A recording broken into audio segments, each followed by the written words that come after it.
This is my Set 2 video, and it'll be mostly about UW-Madison. I was on a website. It was Badger Herald, which is the news website for UW-Madison. And I'm going to read this quote real quick. It says, the UW system will allocate $6.2 billion towards their budget for the schools. Under the approved budget plan, the system will receive a return of $25 million that was elapsed in the 2016-2017 budget.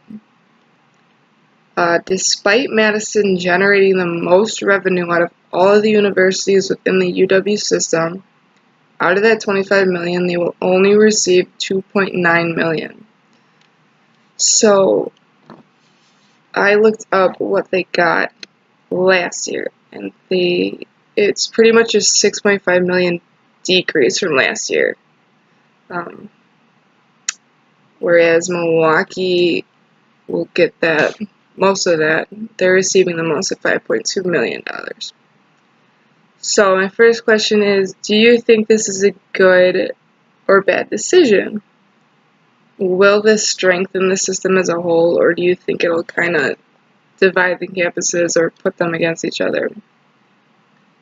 And then since Madison isn't getting as much as they were expecting, they're going to try to find that money in different ways. So this next school year, they can expect the housing rates to go up and also the meal plans, and then the out-of-state students' tuitions will also rise. So my next question is, do you think the tuition will just keep increasing?